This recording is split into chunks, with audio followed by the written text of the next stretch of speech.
ಗುರು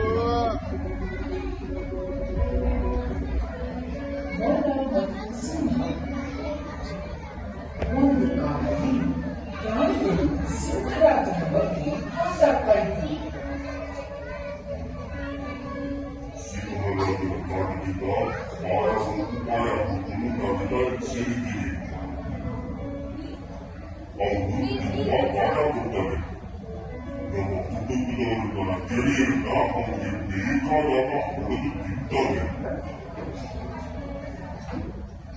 ಸ್ವಲ್ಪ ಮೇಲೆ ಆತರ ಬೆಳೆಯ ಕಳ್ಕೋತೀವಿ. ಅವ್ರು ಪಾಠ ತಗೋಬೇಕು. ಹೇಗೆ ಗೆಳೆಯರೇ, ನನಗೊಂದು ಉಪಾಯ ಬಂದಿದೆ.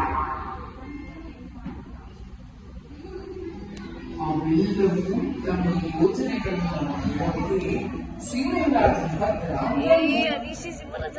ಸಿಂಹರಾಜ ಗಂಭೀರವಾಗಿ ಗುಹೆಯಲ್ಲಿ ಕೂತಿದ್ದ. ಪ್ರಾಣಿಗಳೆಲ್ಲ ಅವನ ಮುಂದೆ ವಿನಯದಿಂದ ತಲೆತರಿಸಿ ನಿಂತಿದ್ವು.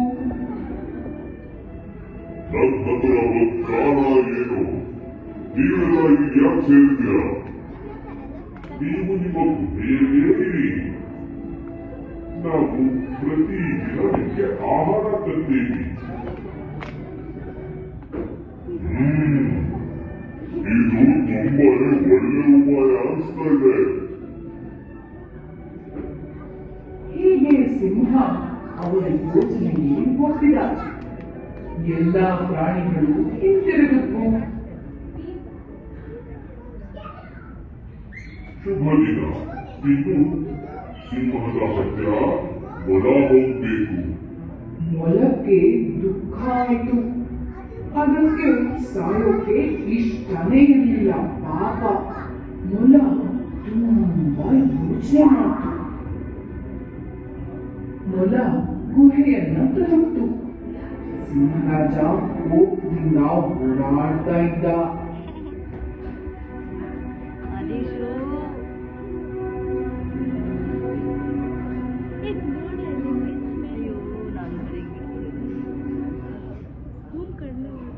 ನೀವು ಎಷ್ಟು ತಡವಾಗಿ ಬಂದಿದೆ ಗೊತ್ತಾ? ಎಲ್ಲಿ ನಿನ್ನ ಗುಂಪು? ಒಬ್ಬನೇ ಯಾಕೆ ಬಂದಿದೆಯಾ? ಒಂದು ಮೊಲ ಇಟ್ಕೊಂಡು ನಾನೇನ್ ಮಾಡಿ? ನನ್ನ ಅಪಹಾಸ್ಯ ಮಾಡ್ತಾ ಇದ್ದೀರಾ?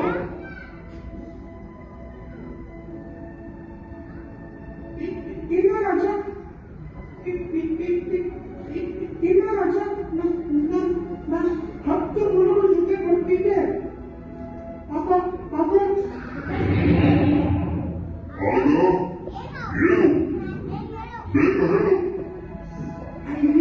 ಇನ್ನೊಂದು ಕ್ರೂರ ಸಿಂಹ ಬಂದ. 9 ಮೊಲಗಳನ್ನ ತಿಂದುಬಿಟ್ಟ. ನಾನು ತಪ್ಪಿಸ್ಕೊಂಡು ನಿಮ್ಗೆ ಎಚ್ಚರಿಕೆ ಕೊಡಲು ಬಂದೆ. ಏನು? ಇನ್ನೊಂದು ಮೊಲ ನನಗಿಂತ ಕ್ರೂರಿ? ಅದು ಹೇಗೆ ಸಾಧ್ಯ? ನಾನು ಈ ಕಾಡಿನ ರಾಜ. ಈಗ ಅವನನ್ನು ತೋರಿಸು. ಅವನ ಜೊತೆ ಯುದ್ಧ ಮಾಡ್ತೇನೆ. ಈಗಲೇ ಹೋಗೋಣ, ಬನ್ನಿ.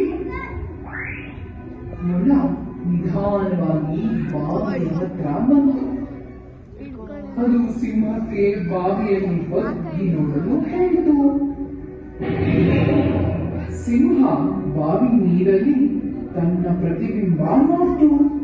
ಅದನ್ನ ಬೇರೆ ಯಾವುದೋ ಸಿಂಹ ಅನ್ಕೊಂಡು ಕೋಪದಿಂದ ಗರ್ಜಿಸಿ ಬಾವಿಗೆ ಹಾಕ್ತು.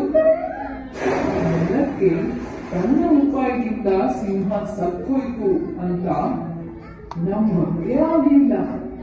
ಅದರ ಸಂತೋಷದ ಕೂಗು ಕೇಳಿ ಎಲ್ಲಾ ಪ್ರಾಣಿಗಳು ಹೊರಗೆ ಬಂದವು. ಬಾವಿಯ ಹತ್ತಿರ ಸೇರಿ ಎಲ್ಲಾ ಪ್ರಾಣಿಗಳು ಸಂಭ್ರಮ ಪಟ್ಟವು.